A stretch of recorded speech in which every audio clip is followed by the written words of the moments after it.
દર્શક મિત્રો, સ્તવન બાઇબલ અભ્યાસ કાર્યક્રમમાં હું આપનું હાર્દિક સ્વાગત કરું છું.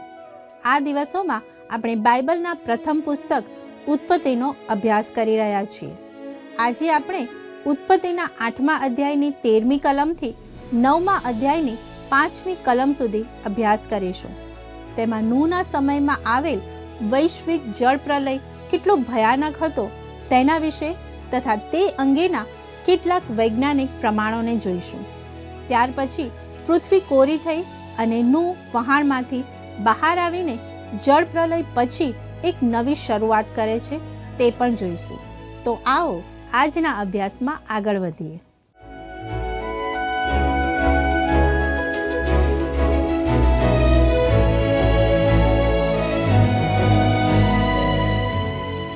નમસ્કાર વાલા દર્શક મિત્રો, આવો આજના અભ્યાસમાં આગળ વધતા આપણે ઉત્પત્તિનું પુસ્તક તેનો 8મો અધ્યાય અને તેની 13મી કલમ વાંચીએ.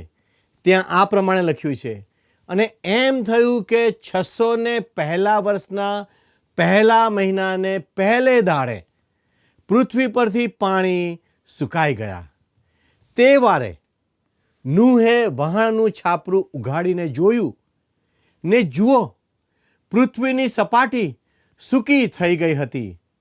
વહાલા દર્શક મિત્રો, આ કલમ આપણને જળ પ્રલય પછીના 261મા દિવસમાં લઈ આવે છે. તેથી જળ પ્રલયના કુલ દિવસો 371 થયા, એટલે 1 વર્ષ કરતાં વધુ સમય.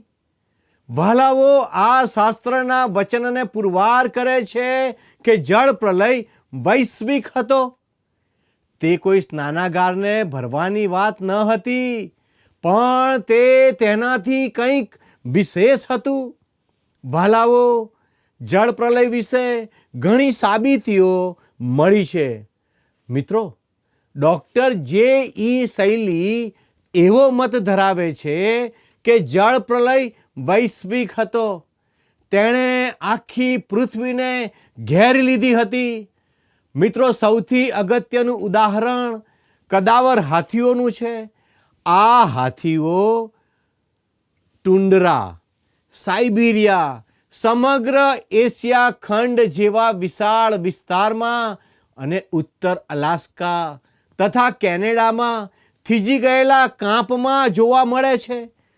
તેઓ ટોળામાં ભેજવાળા ઘાસના મેદાનોમાં ફસાયેલા નહીં, પણ ઊંચી જગ્યાએ હજારોના ટોળામાં જોવા મળે છે. તે વધુમાં જણાવે છે કે આ હાથીઓનું પરીક્ષણ કરવામાં આવ્યું અને તેઓ ડૂબી જવાને કારણે મૃત્યુ પામ્યા હતા. જો તેઓ ફસાઈ ગયા હોત તો તેઓ ભૂખમરાને કારણે મરણ પામ્યા હોત. જેમ જેમ તમે ઉત્તરમાં જાઓ તેમ તેમ તેઓ વધુ પ્રમાણમાં મળે છે. તેઓ આર્કટિક સર્કલમાં આવેલા શ્વેત સમુદ્રના ટાપુની જમીન સુધી જોવા મળે છે, જેમાં તેમના હાડકાં, તીક્ષ્ણ દાંતવાળા સાઇબિરિયન વાઘ, કદાવર હરણ, ગુફામાં રહેનાર રીંછ, જંગલી પાડા અને ઝાડના થડ અને જમીનમાં ઊભેલા વિશાળ થડમાં ગૂંથાયેલા જોવા મળે છે. તે વિસ્તારોમાં કોઈ ઝાડી નથી. સૌથી નજીકનું ઝાડ પણ હજારો કિલોમીટર દૂર છે. મિત્રો, આ પ્રદેશમાં હજારો કિલોમીટરમાં વર્ષમાં માત્ર 3 મહિના માટે ઉગતી વનસ્પતિમાંથી એકને પણ મહિના માટે જીવિત ના રાખી શકત. તેમના પેટમાંથી દેવદાર અને કંટાળી વનસ્પતિ વગેરે મળી આવી છે. આ કદાવર હાથીઓ આ કાંપ પોચો હતો ત્યારે જીવતા દટાઈ ગયા હતા. તેઓ અને કાંપ એક સાથે થીજી ગયા હતા અને ત્યાર પછી ક્યારેય પીગળ્યા નથી. તેમનામાં કોઈ પ્રકારનો સડો લાગ્યાના નિશાન જોવા મળ્યા નથી. કદાવર હાથીઓના હાથી દાંત હજારો વર્ષોથી લંડનમાં વેચાય છે. નેચરલ હિસ્ટ્રી મ્યુઝિયમે કદાવર હાથીનું માથું અને દંતસૂળની ખરીદી લંડનમાંથી કરી છે. તેનું માથું એકદમ તાજું છે અને તેની પરથી કુદરતી રૂંવાટી અકબંધ હતી. અને જો તમે જળ પ્રલયની વૈશ્વિકતાને નકારતા હોય તો અહીં તમારી પાસે તેને સ્વીકારવા માટે જરૂરી કરતાં વધુ પુરાવા છે. વાલા દર્શક મિત્રો, આવો હવે આપણે ઉત્પત્તિ 8 તેની 18 અને 19 કલમ વાંચીએ. અને નૂહ તથા તેની સાથે તેના દીકરા તથા તેની સ્ત્રી તથા તેના દીકરાઓની સ્ત્રીઓ નીકળ્યા. સર્વ પ્રાણીઓ, સર્વ પેટે ચાલનારા, સર્વ પક્ષીઓ તથા જે પૃથ્વી પર ચાલે છે તે સર્વ પોતપોતાની જાત પ્રમાણે વહાણમાંથી નીકળ્યા. હવે નૂહ વેદી બાંધે છે, અર્પણ ચડાવે છે અને ઈશ્વર નૂહ સાથે કરાર કરે છે. જેમ જેમ આપણે નવા અધ્યાયમાં આગળ વધીશું તેમ તેમ નવી શરૂઆત વિશે વધુ જાણીશું. આ અગત્યનો કરાર છે મિત્રો. જ્યારે ઈશ્વરે તે કરાર ફક્ત નૂહ સાથે જ નહીં પણ પૃથ્વી પર વસતા માનવ કુટુંબ સાથે પણ તે કરાર કર્યો છે. આવો મિત્રો, આપણે ઉત્પત્તિનું પુસ્તક 8મો અધ્યાય ને 20મી કલમમાં શું લખ્યું છે તે નિહાળીએ. અને નૂહે યહોવાને સારું એક વેદી બાંધી ને સર્વ શુદ્ધ પશુઓમાંથી તથા સર્વ શુદ્ધ પક્ષીઓમાંથી કેટલાકને લઈને વેદી પર હોમ કર્યો. વાલા મિત્રો, હવે તમે સમજી શકશો કે શા માટે નૂહે 7 શુદ્ધ અને 2 અશુદ્ધ જાતિના પ્રાણીઓ લીધા હતા. તે હવે શુદ્ધ પ્રાણીઓનું અર્પણ ચઢાવે છે. મિત્રો, નૂહે વહાણમાંથી બહાર નીકળીને સૌથી પહેલું કામ ઈશ્વર માટે વેદી બાંધી અને તેના પર તેમને અર્પણ દહનાર્પણ ચઢાવ્યું. તે દહનાર્પણ પ્રભુ ઈસુ ખ્રિસ્ત વિશે જણાવે છે. તે ઈશ્વર તેને સ્વીકારે માટે અને ઈશ્વરના મહિમા માટે હતું. બેશક મિત્રો, આ એવી બાબતોમાંની એક હતી કે જેના કારણે ઈશ્વર આ ચોક્કસ સમયે નૂહ પર પ્રસન્ન થયા હતા. મિત્રો, આવો ઉત્પત્તિનું પુસ્તક 8મો અધ્યાય અને 21મી કલમ વાંચીએ. ત્યાં અદ્ભુત વાત લખવામાં આવી છે. અને યહોવાને તેની સુગંધ આવી અને યહોવાએ પોતાના મનમાં કહ્યું કે માણસને લીધે હું પૃથ્વીને ફરી શાપ નહીં દઈશ, કેમ કે માણસના મનની કલ્પના તેના બાળપણથી ભૂંડી છે. પણ જેમ મેં સર્વ પ્રાણીઓનો સંહાર કર્યો છે તેમ હું ફરી કદી નહીં કરીશ. પ્રિય દર્શક મિત્રો, તમારી યુવાવસ્થાનું શું તમારી કલ્પનાઓ ભૂંડી હતી કે નહીં? વર્તમાન સમયમાં આપણે જુવાનોની બંડખોરી જોઈએ છીએ. તેઓ કઈ દિશામાં જઈ રહ્યા છે તે નોંધવું શું રસપ્રદ નથી? તેઓ તે જ દિશામાં જઈ રહ્યા છે. દરેક માણસની કલ્પના બાળપણથી જ ભૂંડી હોય છે. તેમાં સુધારો થતો નથી. માણસના હૃદયની કલ્પના તેના બાળપણથી જ ભૂંડી હોય છે. પ્રાચીન સમયમાં બોલાયેલું આ વાક્ય કેટલું સાચું છે, ખરું ને મિત્રો? આવો આપણા અભ્યાસમાં આગળ વધતા ઉત્પત્તિના 8મા અધ્યાયની 22મી કલમ વાંચીએ. પૃથ્વી રહેશે ત્યાં સુધી વાવણી તથા કાપણી, ટાળ તથા ગરમી, ઉનાળો તથા શિયાળો, ને દાડો તથા રાત થયા વગર રહેશે નહીં. મિત્રો, એવું સૂચવવામાં આવ્યું છે કે જળ પ્રલય એટલો ભારે હતો કે તેને કારણે પૃથ્વી નમી પડી. તમે જાણો છો કે પૃથ્વી તેની ધરી પર સીધી નથી પણ નમેલી છે. આપણે તેના કેન્દ્ર બિંદુથી ખસી ગયા છીએ. આપણે જે ધરી પર ફરી રહ્યા છે તેના કરતાં ચુંબકનું કેન્દ્ર અલગ છે. કોઈક સમયે કશુંક બન્યું જેના કારણે આવું થયું. ઘણા એવું માને છે કે તે આ સમય હતો. મિત્રો, પૃથ્વી આ રીતે ફરે છે તેને કારણે ઋતુઓ બદલાય છે. તે ફરતી ટોચ જેવું છે. તમે યાદ કરો કે તમે નાના હતા ત્યારે ભમરડો ફરાવતા હતા અને તે ફરતો હતો. આ જ રીતે આજે પૃથ્વી તેની ધરી પર ફરી રહી છે, જેને કારણે ઋતુઓ થાય છે. વાલા દર્શક મિત્રો, જળ પ્રલય પહેલા માણસ 3 શબ્દો શીખ્યો. પહેલો શબ્દ રિબેલિયન એટલે ઈશ્વરની વિરુદ્ધ બળવો, તે ખુલ્લે આમ થયું.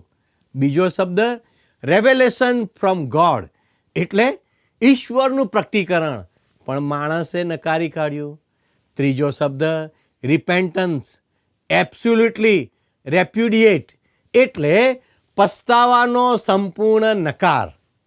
હવે ઈશ્વર તરફ પાછા ફરવાનો કોઈ અવકાશ ન હતો. માણસે ઈશ્વરે બતાવેલા આશ્રયને નકારી કાઢ્યો હતો.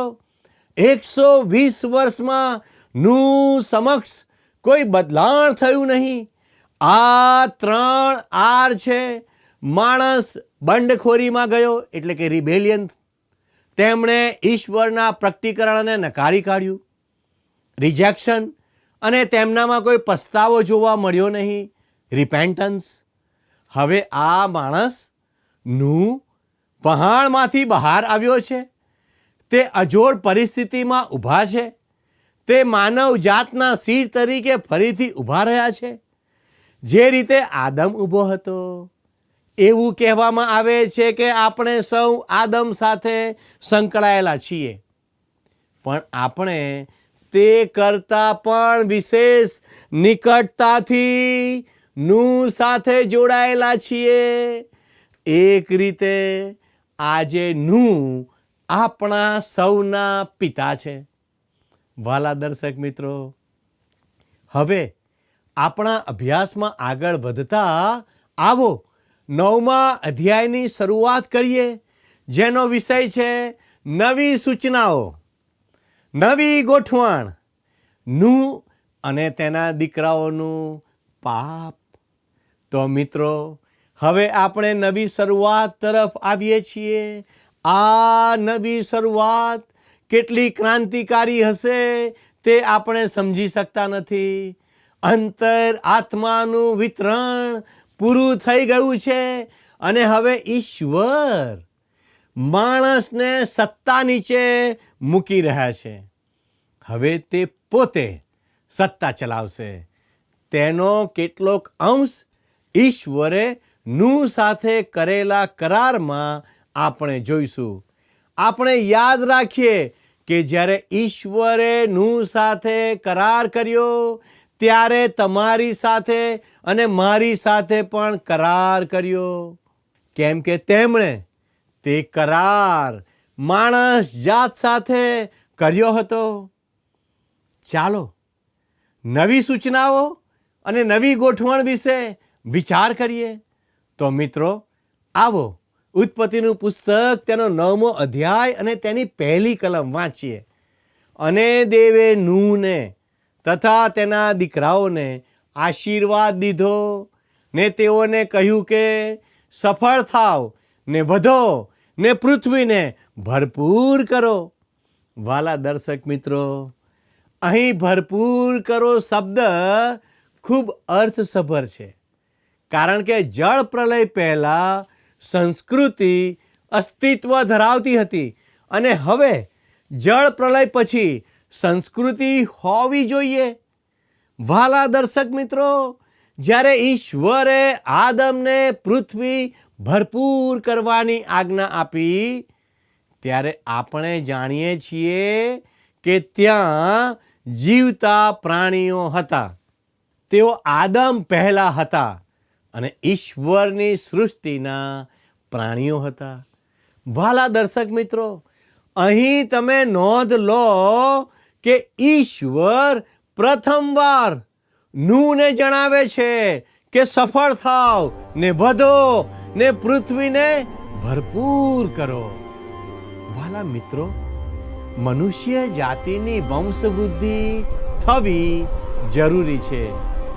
યાદ રાખો કે ખાસ સંજોગોમાં ઈશ્વરે આ આજ્ઞા આપી હતી.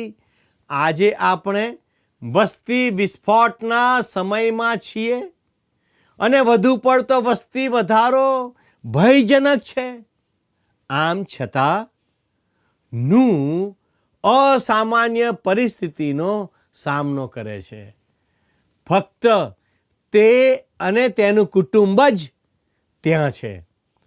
ભલા મિત્રો, શું તમે કલ્પના કરી શકો કે તમે રસ્તા પર તમારું વાહન હંકારી રહ્યા છો, એટલે કે ચલાવી રહ્યા છો. સવારે તમે નોકરી પર જઈ રહ્યા છો. તમારી આગળ, તમારી પાછળ, તમારે ડાબે અને જમણે વાહનો છે અને તમે વાહનોની લાંબી કતારમાં છો. હવે 1 વર્ષ બાદ તમે તે જ રસ્તે જાઓ છો, પણ ત્યાં તમને બીજું કોઈ જ વાહન જોવા મળતું નથી. આખા રસ્તા પર ફક્ત ને ફક્ત તમે એકલા જ છો. હવે ટ્રાફિકનું સંચાલન કરતી લાઇટો કાઢી નાખવામાં આવી છે, કેમ કે તેની જરૂર નથી, કેમ કે તમે એકલા જ છો. જો આપણને આવો અનુભવ થાય તો તે અલગ જ પ્રકારનો અનુભવ હશે. સાચી વાત ને? નૂહને પણ તેના સમયમાં આવો જ અનુભવ થયો હતો. ઉત્પત્તિનું પુસ્તક 9મો અધ્યાય અને 2જી કલમમાં લખ્યું છે, અને પૃથ્વીના સર્વ પશુઓ તથા આકાશના સર્વ પક્ષીઓ તથા પૃથ્વી પર પેટે ચાલનારા પ્રાણીઓ તથા સમુદ્રના સર્વ માછલા એ સર્વ તમારાથી બીસે તથા ડરશે. તેઓ તમારા હાથમાં આપેલા છે. પ્રિય દર્શક મિત્રો, કરારના બીજા ભાગમાં માણસના રક્ષણની અને પ્રાણી જગત પર તેના શાસનની વાત જોવા મળે છે. મિત્રો, આ સમયે તેમનો સંબંધ અલગ પ્રકારનો હતો. તે દરેક પ્રાણીને વશમાં કરી શકતો હતો. મિત્રો, યાદ રાખો, જ્યારે જળ પ્રલય આવવાનો હતો ત્યારે દરેક પ્રાણીઓ નૂહની પાસે આવ્યા હતા. તેમને તેનો કોઈ પણ જાતનો ડર લાગતો ન હતો. હવે પ્રાણીઓ તેમનાથી બીશે અને તેમની બીક લાગશે. જો કે પ્રાણી જગત માટે માણસ જવાબદાર છે. માણસ જે રીતે પ્રાણી જગત સાથે વર્તી રહ્યો છે તે ક્રૂરતા છે. માણસે પ્રાણીઓની ઘણી પ્રજાતિઓનું નિકંદન કાઢી નાખવાનો પ્રયત્ન કર્યો છે.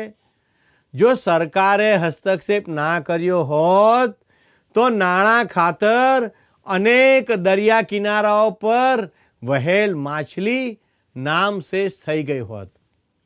આજે આપણી પાસે પ્રાણીઓ અને પક્ષીઓ માટે સુરક્ષિત જગ્યાઓ છે. તે સારી વાત કહેવાય. આફ્રિકન પ્રાણીઓ નામશેષ થઈ ગયા છે. મનુષ્ય શક્તિશાળી છે, પણ માણસોએ પ્રાણીઓનું રક્ષણ કરવાની જરૂર છે. ખરું ને મિત્રો? વાલાઓ, આવો આપણા અભ્યાસમાં આગળ વધતા ઉત્પત્તિનું પુસ્તક 9મો અધ્યાય તેની 3જી કલમ વાંચીએ. પૃથ્વી પર હરેક ચાલનાર પ્રાણી તમારે સારું ખોરાકને માટે થશે. લીલા શાકની પેઠે મેં તમને સગડા આપેલા છે. વાલા દર્શકો, હવે ઈશ્વર માણસ માટે ખોરાકનો નવો પ્રબંધ કરે છે. જળ પ્રલય પહેલાં ઈશ્વરે માણસને લીલીછમ પૃથ્વી આપી હતી. વનસ્પતિ જીવન ખાવા માટે આપ્યું હતું. હવે તે નૂહને સઘળું ખાવાની છૂટ આપે છે. મિત્રો, કેટલાક લોકો ભોજન વિશે ઘેલછા ધરાવે છે અને આવી બાબતો કેટલીક વાર વ્યક્તિગત ધર્મનો ભાગ બની જાય છે. કેટલાક એવું કહે છે કે જળ પ્રલય પહેલાં બધા શાકાહારી હતા. હું તે બાબતને વધુ મહત્ત્વ આપતો નથી, કેમ કે જૂજ શાકાહારીઓ તે જળ પ્રલયમાં નાશ પામ્યા તે યાદ રાખવું જરૂરી છે. જો ખોરાકને કારણે તેઓ સુધરી ગયા હોત તો તેમનો નાશ થયો ન હોત. મિત્રો, તમે જોઈ શકો છો કે ઈશ્વર હવે માંસાહાર કરવાની પરવાનગી આપે છે, પણ આમ છતાં ઈશ્વર રક્ત ખાવાની મનાઈ ફરમાવે છે, જે વિશે ઉત્પત્તિનું પુસ્તક 9મો અધ્યાય ને 4થી કલમ કહે છે. પણ માંસ તેના જીવ સુદ્ધા એટલે રક્ત સુદ્ધા ન ખાશો. તેનો અર્થ કે રક્તને વહી જવા દેવું. મિત્રો, રક્ત જીવન દર્શાવે છે. વહી જવા દેવું દર્શાવે છે કે પ્રાણીની પીડાને ઓછી કરીને દયા રાખતા મરી જવા દેવું. ઈશ્વર જણાવે છે, જ્યારે તમે માંસાહાર કરો ત્યારે ખાસ કાળજી રાખજો કે તમે તે રક્ત વગર ખાઓ. હવે ઉત્પત્તિનું પુસ્તક 9મો અધ્યાય અને 5મી કલમ જણાવે છે કે અને તમારા જીવના રક્તનો બદલો હું ખચિત માગીશ. હરેક પશુની પાસેથી હું તે માગીશ અને માણસની પાસેથી એટલે હરેક માણસના ભાઈની પાસેથી માણસના જીવનો બદલો હું માગીશ. વાલા મિત્રો, આ ગંભીર વિધાન છે, પરંતુ આપણામાંથી જેઓ સરહદ પર રહેતા નથી તેમના માટે એટલું અર્થપૂર્ણ નથી. જો કે આપણે પણ ઘણીવાર કેટલાક પ્રાણીઓનો સામનો કરીએ છીએ. તે હડકવા થયેલા પ્રાણીઓ અથવા રોગ ફેલાવતા ઉંદરો હોઈ શકે છે, જે માણસ માટે ખરેખર ખતરો છે. ઈશ્વર પણ કહે છે કે હું માણસના જીવનો બદલો માગીશ. વાલા દર્શક મિત્રો, મારો સમય અહીં પૂરો થાય છે. ફરી મળીશું ત્યારે ઉત્પત્તિના પુસ્તકના 9મા અધ્યાયમાં આપણે આગળ વધીશું. મિત્રો, આપ સર્વ અમારા આ કાર્યક્રમમાં જરૂરથી જોડાશો એવી મારી વિનંતી છે. આવો પ્રાર્થના કરીએ. વાલા પરમેશ્વર, અમે તમારો આભાર માનીએ છીએ, કારણ કે નૂહના જીવન મારફતે તમે અમારી સાથે અદ્ભુત રીતે વાર્તાલાપ કર્યો છે. અને પવિત્ર દેવ, તમે જે બધી બાબતો નૂહના જીવન મારફતે અમને શીખવી છે તે પ્રમાણે જીવન જીવવા મને અને મારા દર્શક મિત્રોને મદદ કરો એવી અમારી વિનંતી છે. અમારા દરેક દર્શક મિત્રોને તમારા આશીર્વાદથી ભરપૂર કરો. અમારી આ પ્રાર્થના ઈસુના નામમાં માગીએ છીએ, માટે સાંભળો ને સ્વીકાર કરો. આમેન. વાલા દર્શક મિત્રો, ઈશ્વર આજનો આશીર્વાદ આપ સર્વને આપો એ જ પ્રાર્થના સાથે હું આપને વિદાય લઉં છું. ધન્યવાદ.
દર્શક મિત્રો, પાપ કેટલું ભયાનક અને કેટલું વિનાશક છે તે આપણે જોઈ શક્યા. જળ પ્રલયની ઘટના આપણને ભયાનક અને પીડાકારક લાગે છે, પણ ઈશ્વરનું હૃદય પણ તેનાથી બહુ જ પીડા પામ્યું હતું. ઈશ્વર નૂહને આવી ભયાનક પરિસ્થિતિમાં પણ સાચવે છે. તે તેમની કૃપા દર્શાવે છે. ઈશ્વર નૂહ અને તેના કુટુંબને નવી શરૂઆત કરવા તરફ દોરી જાય છે. આ ઈશ્વરનો પ્રેમ પ્રગટ કરે છે. મિત્રો, આજનો પ્રશ્ન છે, પૃથ્વીને સુકાઈ જતા કેટલા દિવસો લાગ્યા? એ 371 દિવસ, બી 365 દિવસ, સી 370 દિવસ અને ડી 340 દિવસ. મિત્રો, ગત પ્રશ્નનો જવાબ છે બી 150 દિવસ. મિત્રો, અમને આશા છે કે અમારો આજનો કાર્યક્રમ આપને માટે લાભદાયી બન્યો હશે. જો આપના અભિપ્રાયો અમને જણાવશો તો અમને આનંદ થશે. સંપર્ક માટે અમારો ફોન નંબર છે 94 29 37 56 10. આ નંબર પર આપ અમને SMS અથવા વોટ્સએપ પણ કરી શકો છો. અમારા આજના પ્રશ્નોનો જવાબ પણ આ સંપર્ક નંબર પર ઝડપથી મોકલી આપશો. આભાર. શું તમને આ કાર્યક્રમ ગમ્યો? અત્યારે જ અમને મિસ કોલ કરો.